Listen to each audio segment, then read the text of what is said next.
ခုနှစ်ရက်သားသမီးအားလုံးမင်္ဂလာပါခုနှစ်ရက်သားသမီးအားလုံးကျမ်းမာချမ်းသာကြပါစ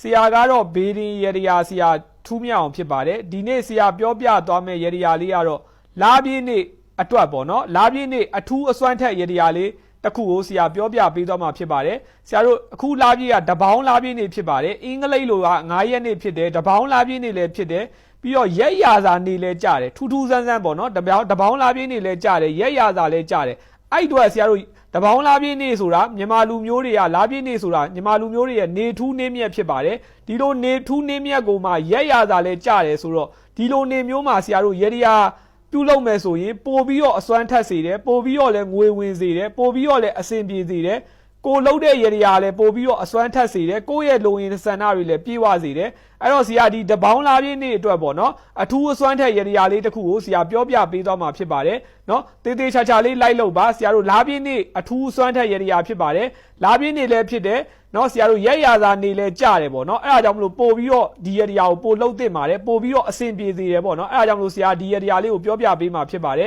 နော်ဆရာတို့ဒီရတရားလေးကိုမပြောပြခင်မှာဒီဆရာရဲ့ပေါ့နော်ထူးမြအောင်ဆိုတဲ့ဆရာရဲ့ page ကို like လုပ်ထားပေးပါ follow လုပ်ထားပေးပါ see first လုပ်ထားပေးပါဒါမှဆရာတရက်တစ်ခါနေ့စဉ်တင်ပေးတဲ့ရတရားတွေကိုတွေးရမှာဖြစ်ပါတယ်ဆရာတရက်တစ်ခါနေ့စဉ်တင်ပေးတဲ့ရတရားတွေကိုဒါနေ့စဉ်ပုံမှန်လေးတေချာလေး like လုပ်ပေးပါစီဝါရေးတွေအလုပ်ကိုင်းတွေငွေရေးကြေးတွေအဆင်ပြေစေရမယ်ငွေဝင်လာစေရမယ်လို့ဆရာအာမခံပါတယ်ဆရာရတရားတွေကကုသိုလ်ပြုရတရားတွေဖြစ်တဲ့အတွက်ကုသိုလ်လည်းရစေတယ်ငွေလည်းဝင်စေတယ်ကိုယ့်ရဲ့လိုရင်းဆန္ဒတွေလည်းပြေဝစေတယ်ဆရာဒီနေ့အခုပြောပြသွားမယ့်ရတရားလေးကိုတပေါင်းလာပြည့်နေ့မှာစပြီးလောက်ရမှာဖြစ်ပါတယ်ဒီလာပြည့်နေ့ကနေစပြီးတော့ပေါ့နော်ငွေဝင်ကျန်းကျင်တဲ့သူတွေထီချဲပေါက်ချင်တဲ့သူတွေအယောင်းဝယ်ကောင်းချင်တဲ့သူတွေငွေများများဝင်ချင်တဲ့သူတွေအကျွေးကြေချင်တဲ့သူတွေအကျွေးပြန်ရချင်တဲ့သူတွေငွေကြေးခက်ခဲနေလို့ငွေကြေးအဆင်ပြေချင်တဲ့သူတွေအတွက်အကောင်းဆုံးရတရားတစ်ခုဖြစ်ပါတယ်ဆရာအခုပြောပြသွားမယ့်ရတရားလေးကိုတပေါင်းလာပြည့်နေ့မှာပြုလုပ်ရမှာဖြစ်ပါတယ်အင်္ဂလိပ်လို9ရက်3လ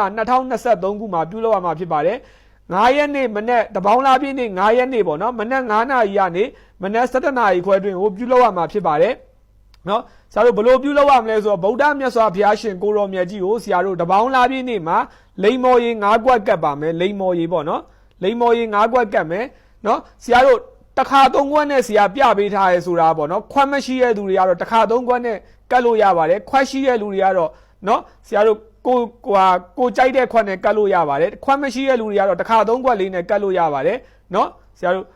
လိန်မော်ရီ9ခွက်ကတ်မယ်အနန္တောအနန္တ9ပါးပေါ့နော်အနန္တောအနန္တ9ပါးကိုဆရာတို့ဥထိတ်ထားပြီးတော့လိန်မော်ရီ9ခွက်ကတ်မယ်ပြီးတောက်တော်ရီ9ခွက်ကတ်မယ်နော်လိန်မော်ရီ9ခွက်ရဲ့တောက်တော်ရီ9ခွက်ရဲ့ကတ်မယ်ပြီးရင်ဆရာတို့ပေါ့နော်အမွေးတိုင်ပေါ့နော်အမွေးတိုင်9တိုင်ပေါ့နော်အမွေးတိုင်9တိုင်ကိုမြတ်စွာဘုရားရှင်ကိုရောမြတ်ကြီးကိုပူဇော်မယ်ပြီးရင်ဆရာတို့စီမီအဖြူရောင်9တိုင်ကိုမြတ်စွာဘုရားရှင်ကိုရောမြတ်ကြီးကိုပူဇော်မယ်ဖျောင်းနိုင်ရအဖြူရောင်ဖြစ်ရပါမယ်ပြီးရင်ဆရာတို့တန်မုတ်တွေကားတာကို9ကောက်ရွတ်မယ်ပြီးရင်24ပစ္စည်းအချင်းကို9ကောက်ရွတ်မယ်ပြီးရင်ဂုံတော်9ပါးကို9ကောက်ရွတ်မယ်ရွတ်ပြီးပြီဆိုတာနဲ့ဆရာတို့ဒီရတရားလေးပြုလုပ်လို့ပြီးပါပြီဒီရတရားပြုလုပ်ပြီးပြီဆိုတာနဲ့လာပြင်းနေ့ကနေစပြီးတော့9ရက်အတွင်းမှာပဲအကျိုးထူးလာပါလိမ့်မယ်အစွမ်းထက်လာပါလိမ့်မယ်ငွေဝင်လာပါလိမ့်မယ်လက်ရွှင်လက်ပွင့်လာပါလိမ့်မယ်ဆိုတာကိုဆရာအာမခံပါတယ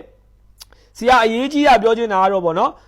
်ဆူတောင်းရမှာပေါ့နော်ဗုဒ္ဓမြတ်စွာဘုရားရှင်ကိုရောမြတ်ကြီးကိုနော်ဆရာတို့လာပြည့်နေ့မှာလိန်မော်ရီ9ကွက်တောက်တော်ရီ9ကွက်စီမီဖြူရောင်9တိုင်အမွေးတိုင်9တိုင်ကတ်လူပူဇော်ပါတယ်ကတ်လူရသောစေတနာတရားတရားမေတ္တာအကျိုးများကြောင့်တပည့်တော်ဒီလာပြည့်နေ့မှာစပြီးတော့စိတ်ဤချမ်းသာခြင်းကိုယ်ဤချမ်းသာခြင်းနဲ့နော်လိုရင်ဆန္ဒတွေပြေးဝပြီးငွေဝင်ပါစေဒီထက်မကသာသနာပြုနိုင်ပါစေဒီထက်မကနော်လူနိုင်တန်းနိုင်ပြရစေဆိုပြီးဆရာတို့ဆူတောင်းမယ်ဆရာပြီးတော့ကိုဖြစ်ချင်တဲ့ဆန္ဒရှိရင်လည်းဆူတောင်းလို့ရပါတယ်ဥပမာထီပေါက်ပါစေပေါ့နော်ထီပေါက်ပါစေအလုံးရပါစေစသည်ဖြစ်ပေါ့နော်ကိုဖြစ်ချင်တဲ့ဆန္ဒရှိရင်လည်းဆရာတို့ဆူတောင်းလို့ရပါတယ်ဆူတောင်းပြီးပြီဆိုတာနဲ့ဒီရတရားလေးပြုလုပ်လို့ပြီးပါပြီဆရာတို့လာပြည့်နေ့မှာစောင်းရန်ရှောင်းရန်လေးလည်းဆရာပြောပြပါမယ်ဗီဒီယိုလေးကိုစုံအောင်ကြည့်ပေးပါနော်ဆရာတို့ဒီရတရားပြုလုပ်မယ်ဆိုရင်ဒီဗီဒီယိုလေးကိုလည်း share ထားပေးပါမိမိရဲ့တငယ်ချင်းတွေမိတ်ဆွေတွေဆွေမျိုးတွေမိသားစုတွေကိုလည်းပြန်လည်မျှဝေပေးပါဆရာတို့ကုသိုလ်ရေးရတရားကိုပြန်လည်မျှဝေပေးတယ်ဆိုတာကုသိုလ်လည်းရစေတယ်ငွေလည်းဝင်စေတယ်ကိုယ့်ရဲ့လိုရင်းဆန္ဒတွေလည်းပြေဝစေတယ်ကိုလှုပ်တဲ့ရတရားလည်းပို့ပြီးတော့အစွမ်းထက်စေတယ်အဲအားကြောင့်မလို့ဆရာတို့ဒီရတရားပြုလုပ်မယ်ဆိုရင်ဒီဗီဒီယိုလေးကို share ပေးပါ share ပြီးတော့မှဒီရတရားကိုပြုလုပ်ဆောင်ရွက်ပေးပါနော်ဆရာတို့နောက်တစ်ခုအရေးကြီးတာပြောချင်တာကပေါ့နော်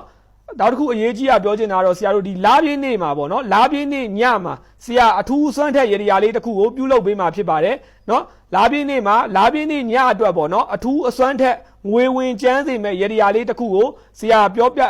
ပြုလုပ်ပေးမှာဖြစ်ပါတယ်အဲ့လိုလားပြင်းနေမှာပေါ့နော်လားပြင်းနေညမှာပြုလုပ်တဲ့ရေဒီယာကအရန်အစွမ်းထက်ပါတယ်